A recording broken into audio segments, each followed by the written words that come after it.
वाक्यर उद्देश्य और विधेय। प्रथम आम देखा वाक्य क्या कहुए।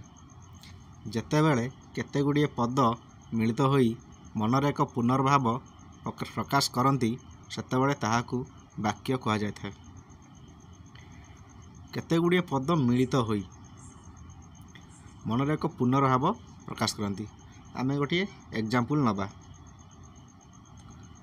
मु भात गाउछि।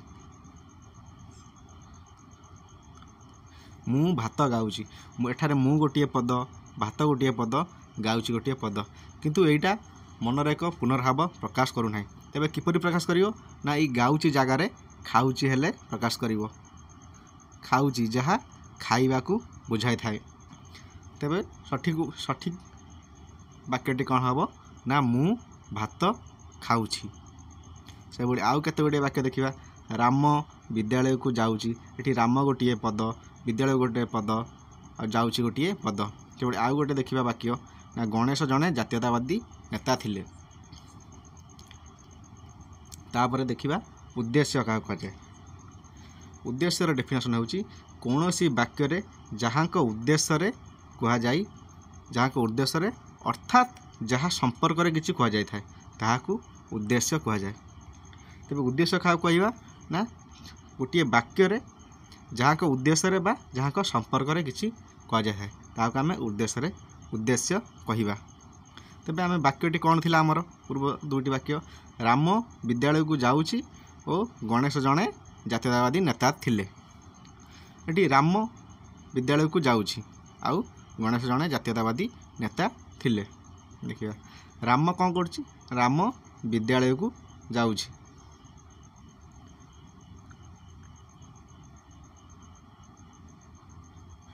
राम कौठी जाउछि ना विद्यालय को जाउछि।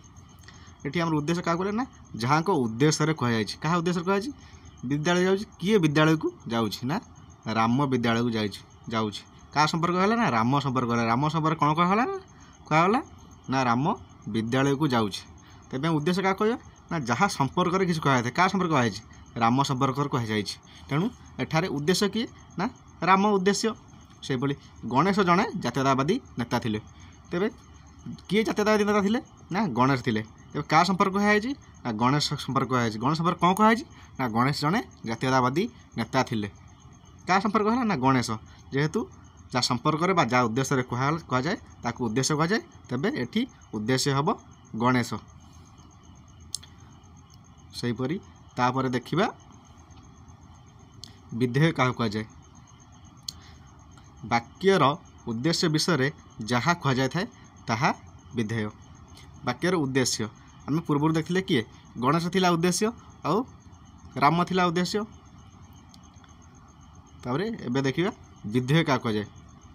ये प्रथम वार्डटी कौन थिला ना राम विद्यालय को जाउछि आ द्वितीयटी थिला गणेश जड़े जातीयतावादी नेता थिले। वाक्यर उद्देश्य किए थिला प्रथमे राम थिला और गणेश थिला। तांको विषय जहाँ कहुई थाए तांको विषय कौन कहुई ना राम विद्यालय को जाउछि और गणेश जड़े जातीयतावादी नेता थिले। जेहेतु वाक्यर उद्देश्य विषय जहाँ कहुई थाए ताकू विधेय कहुए। वाक्यर उद्देश्य किए थिले राम थिले। राम को विषय कौन कहुई ना राम विद्यालय को जाउछि। तेज जहाँ कहला उद्देश्य विषय जहाँ कहला ताकू आम विधेय कहवा। एठारे विधेय होउछि विद्यालय को जाउछि एवं द्वितीय विधेयटी होउछि जड़े जातीयतावादी नेता थिले।